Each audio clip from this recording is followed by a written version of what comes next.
You didn't plan for this. Maybe someone left a kitten at your door.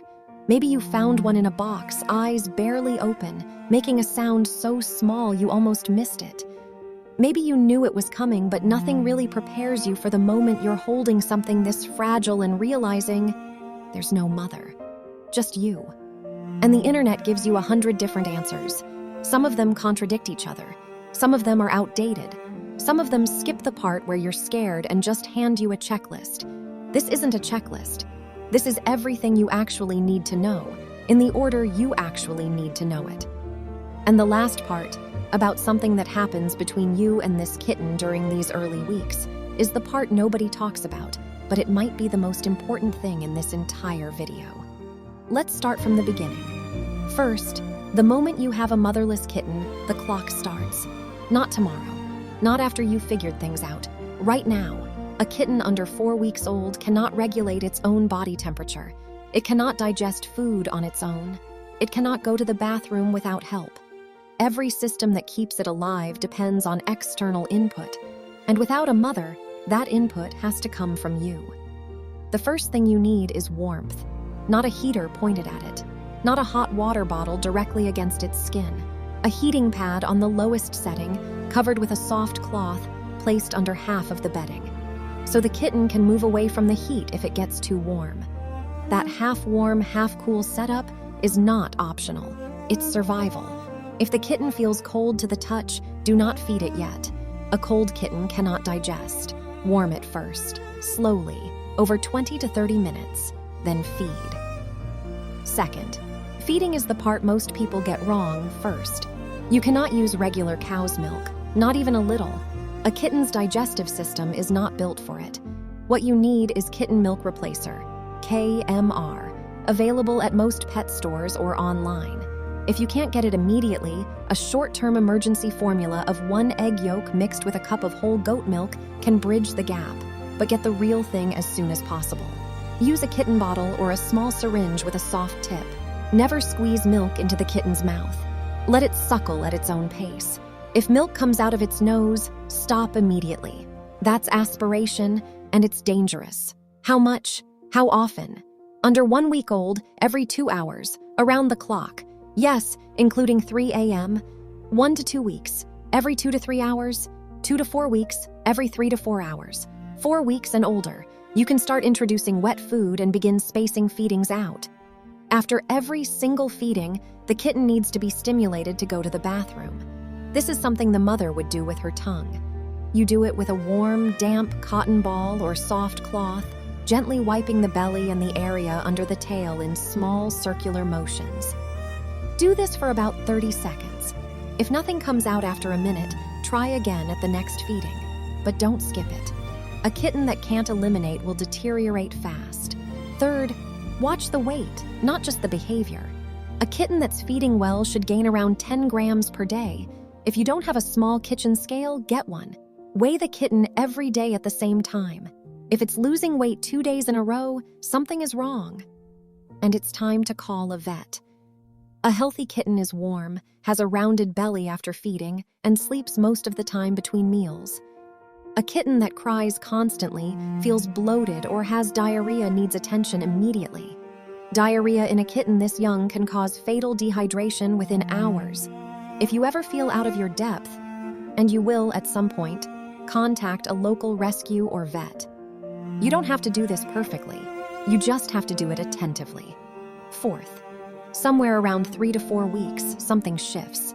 The kitten's eyes, which opened around day 10, start tracking movement. Its legs, which were mostly useless before, start actually working. It begins to explore. And this is when your job changes from keeping it alive to teaching it how to be a cat. Start with a shallow litter box, not the full-sized kind, something low enough that the kitten can climb in and out without effort.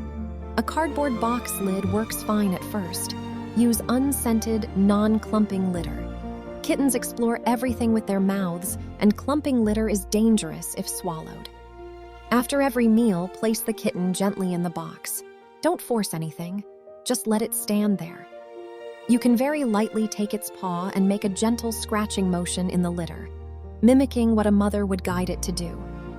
Most kittens pick this up within days. Their instinct to bury waste is already there. You're just showing them where. If there are accidents outside the box, don't react. Clean it with an enzymatic cleaner to remove the scent completely. If the scent stays, the kitten returns to the same spot. The scent is the signal. Fifth, socialization is happening right now whether you're doing it intentionally or not. Between 2 and 7 weeks is the critical socialization window for cats. What a kitten experiences during this period shapes how it relates to the world for the rest of its life. Handled gently and regularly during these weeks, it becomes a cat that is comfortable with humans. Isolated or frightened during this window, and it carries that wariness forever. This means the way you hold it matters. The sounds around it matter. Whether it hears calm voices or sudden loud noises matters. Introduce it to gentle touch every day. Let different people, if you have them, hold it briefly. Let it hear normal household sounds rather than keeping it in total silence. And talk to it. It sounds strange to say out loud, but research consistently shows that kittens raised with regular, calm human vocalization develop stronger bonds with people as adult cats. Your voice, warm, unhurried, low, is teaching it something about humans before it even understands what humans are.